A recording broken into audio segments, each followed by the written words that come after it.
আমি আজি পঢ়িম অসম জাতীয় বিদ্যালয়ৰ সপ্তম শ্ৰেণী ইংলিছৰ 9 নম্বৰ লেসন। ইয়াৰ প্ৰথম কোৱেশ্চনটো হৈছে what are the colours of our national flag. আমাৰ জাতীয় পতাকাৰ ৰংবিলাক কি কি? Our national flag is a horizontal tricolor of deep saffron at the top, white in the middle and dark green at the bottom in equal proportion।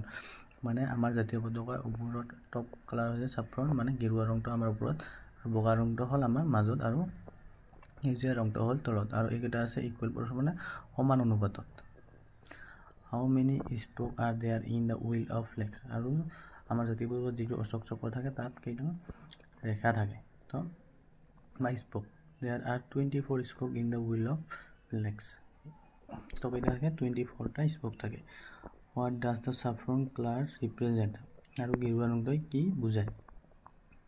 The deep saffron color represent the courage and sacrifice। Courage মানে সাহস আৰু ত্যাগ। What does the dark green color at the bottom represent? The dark green color at the bottom মানে তলৰ সেউজীয়া ৰংটো কি বুজায়? জীৱন, উৰ্বৰতা আৰু prosperity। It stands for faith আৰু strength আৰু শক্তি আৰু বিশ্বাসৰ কাৰণে। What is the ratio, length and breadth of our national flag? আমাৰ জাতীয় পতাকাৰ যিটো ৰেচিঅ' আছে লেন্থ আৰু দীঘল আৰু প্ৰস্থ, সেইটো হৈছে 3:2 আছে। নেক্সট হ'ল আমাৰ ৰিভিজনটোৰ ছেকেণ্ড নম্বৰ পঢ়াটোৰ হু ৱাজ সত্যজিৎ ৰায়। সত্যজিৎ ৰায় কাৰ আছিল? সত্যজিৎ ৰায় আছিল এজন ৰাইটাৰ, ফিল্ম মেকাৰ, মিউজিচিয়ান আৰু আৰ্টিষ্ট আৰু one of the finest creative, মানে শুভচিন্তক, ইণ্ডিয়াৰ শুভচিন্তক। When did he leave for Santiniketan? আৰু তেওঁ শান্তিনিকেতনৰ কাৰণে কেতিয়া গৈছিল? In 1940 Satyajit Ray left for Santiniketan to attend their art school, মানে আৰ্ট স্কুল, কলা স্কুল জইন কৰিবলৈ গৈছিল। Who want him to go to Shantiniketan? আৰু তাক কোনে যোৱাটো বিচাৰিছিল তাত শান্তিনিকেতনত? Satyajit mother want him to go to Shantiniketan, আৰু সত্যজিৎৰ মাকে তেওঁক কলা স্কুলত যোৱাটো বিচাৰিছিল। Where did he graduate from? তাই ক'ৰ পৰা স্নাতক ডিগ্ৰী লাভ কৰিছিল?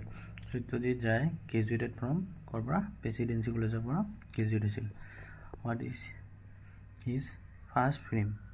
পাথৰ Panchali was his Satyajit first film, আৰু পথৰ পাঞ্চালীখন হ'ল সত্যজিৎ ৰায়ৰ প্ৰথম চিনেমা। Write the names of the some of Satyajit Ray's film। এইকেইটা হ'ল some of সত্যজিৎ ৰায়ৰ ফিল্ম: চাৰুলতা, তিনকায়া, ঘৰে বাইৰে, জলছাৱাৰ, দেৱী, সতগাতি, কাঞ্চনজংঘা, সংগত and Shatranj Khiladi. For which film is Satyajit Ray known as music composer? আৰু কোনখন চিনেমাৰ কাৰণে সত্যজিৎ ৰায়ক মিউজিক কম্পোজাৰ হিচাপে জনা যায়? সত্যজিৎ ৰায় was known as the music composer for কবি জ্ঞানে ভোগা বাইনে। এই চিনেমাখনৰ কাৰণে তেওঁ কম্পোজাৰ হিচাপে জনা যায়। Thank U.